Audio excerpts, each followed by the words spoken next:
It was August of 1999. A group of us had met at Taco Bell because we were going to go to the Reading Phillies, the Double-A minor league baseball team in Reading, Pennsylvania. There was about 12 of us. Of course, I was there. Lester was there. 10 other people. We ate at Taco Bell, and then we headed over to the game. It was a packed stadium. It was a warm summer night. It was one of those seasons where we had a prospect, an up-and-coming player, a first baseman by the name of Pat the Bat Burrell. Pat stood about 6'4", about 230 pounds, a strapping, stud-like fellow who was leading the minor leagues that year in home runs. I mean, he was a stud at the plate, just was turning on balls and just killing them out of the park. Well, that night, when Pat got up to bat, we were excited. All the fans on their feet because we wanted to see Pat hit a home run. And guess what? He didn't disappoint. They pitched to him, and he turned on a ball and smashed it, crack, out of the park. Of course, we went crazy. High fives, chest bumps, whatever it might be. We celebrated. Well, the next time Pat was up, the opposing team had learned their lesson, and so they decided that they were going to walk him intentionally. And of course, we did what good fans do. We booed the other team. Boo! And we want to see Pat hit and all this kind of stuff. The next time he was up, again, they walked him intentionally. Boo! All this kind of stuff. Well, fast forward to the end of the game. It's the bottom of the ninth. There's 2 outs. Bases are loaded. We are down by 1 run, and guess who comes to the plate? You guessed it, Pat the Bat Burrell. Well, they had to pitch to him, and as they pitched to him, he turned on a ball and crushed it out of the park for a grand slam home run. We won the game. Oh, we're celebrating. We're going crazy. High-fiving, chest bumps, hugging people we didn't even know. And at that moment, I looked over at Lester, who was a little more somber at the moment, and I believe, in my memory at least, there was a tear going down his cheek as we had won the game in dramatic fashion. Well, we had a bigger group, and so we decided that we would let the rest of the stadium clear out, and then we would leave. So we kind of hung out for a little bit, just talking about the game and just the wonderful time that we'd had. Okay, you guys ready? It's time to go. So we started to head down through the stairs underneath the stadium when some of our group said, hey, we're going to go to the bathroom quick. Okay, no problem. We'll wait for you here. While we were waiting, one of our other friends came around the corner and said, hey, Chris, hey, Lester, Pat Burrell and some of the other players are around the corner signing autographs if you guys want to get their autographs, which we did because we knew Pat was going to go to the major leagues. So we had our programs, we had our Sharpies, we went around the corner, and yep, there they were, about 4 players.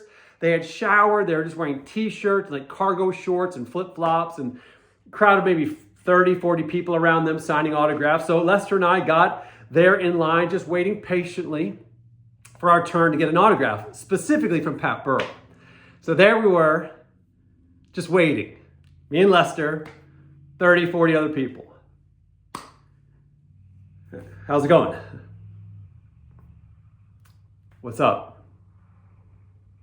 After standing there for a minute, I looked over at Lester. I said, Lester, people keep looking at me in a weird way. Lester took a moment just to kind of analyze and survey the situation. And then it came to him. He looked at me and said, Chris, I think they think you're one of the players. Now, Lester and I have been around each other long enough that we know we didn't have to talk. We didn't have to communicate verbally. We knew what the next mode of action was. Without saying a word, Lester turned to me with his program and his Sharpie, and he said, excuse me, sir, would you sign my program? And I said, absolutely, no problem. Who am I to deny a fan? I took his program there and signed it, Chris Eckenroth, number 8. Lester had started a firestorm because the people in front of me turned around. This little boy, he said, would you sign my program? Of course.